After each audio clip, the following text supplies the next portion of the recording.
Hey, what's up, y'all? If you haven't already listened to my latest episode on the Texas gunfighter King Fisher, go ahead and give that a listen before you listen to this. This is just a quick, unedited update and a correction, so spoiler alert.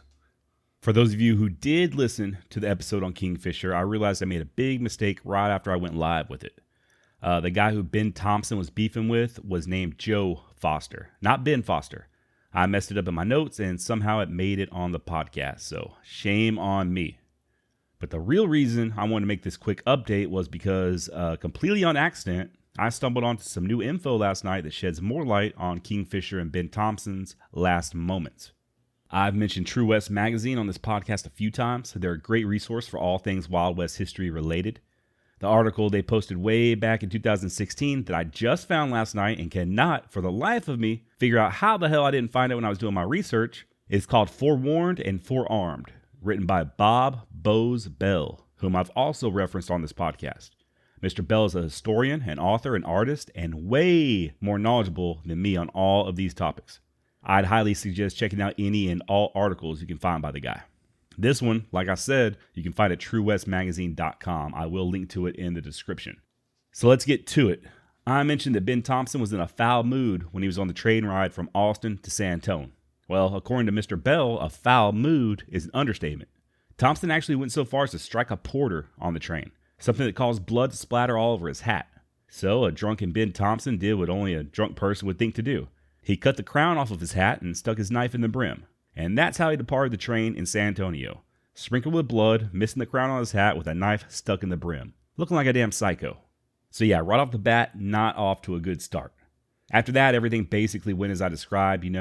Fisher and Thompson hit up the Opera House before they head over to the vaudeville, where they met up with Billy Sims and the lawman Jacob Coy.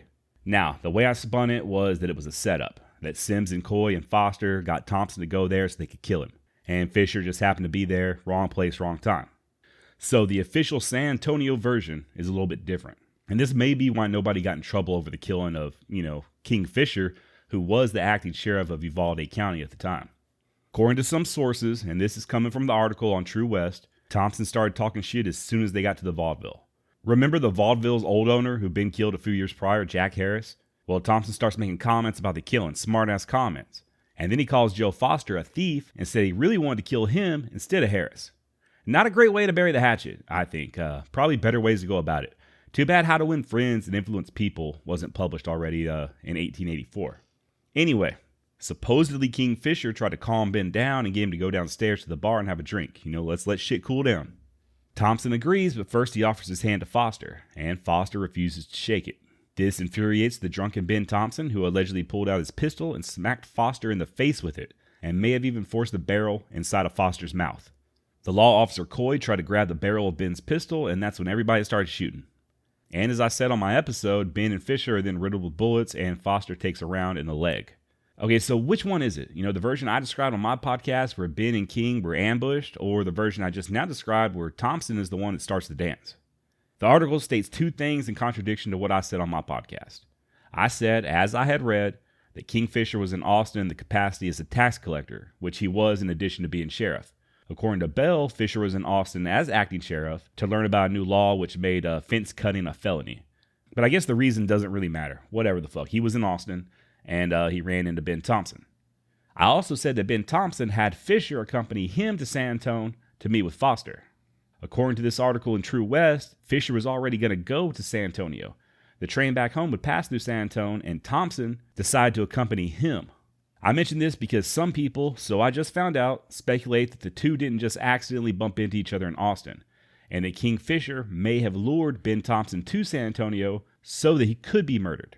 But if this is true, why did Fisher allow himself to get so close to Thompson and get killed right alongside with him, There was no autopsy done on King Fisher, but there was one done on Ben Thompson.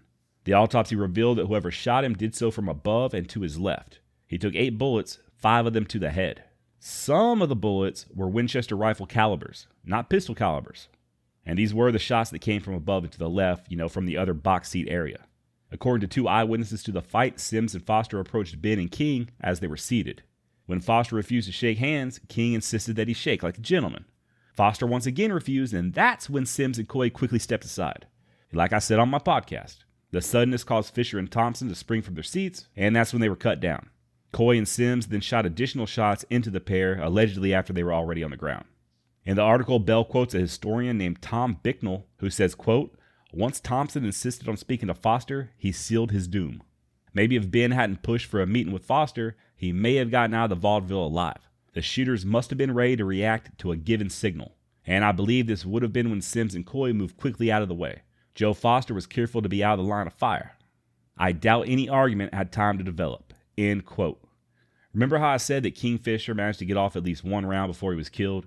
Well, an article from the Galveston Daily News dated March 12, 1884 reads, "Fisher's pistol was found belted around him, undischarged, and in its scabbard.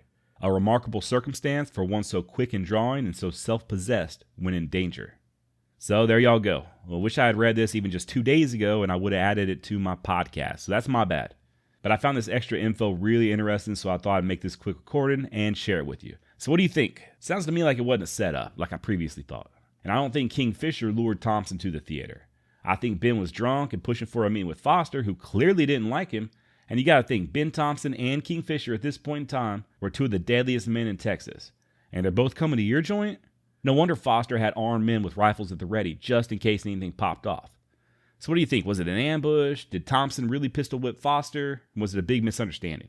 Did Kingfisher really get off a shot before he died? Or is that just us wanting our Western movie heroes to be real life? All right, y'all, thanks for listening. Please hit me up at bloodybeaverpodcast@gmail.com and share your thoughts. Till next time, stay black.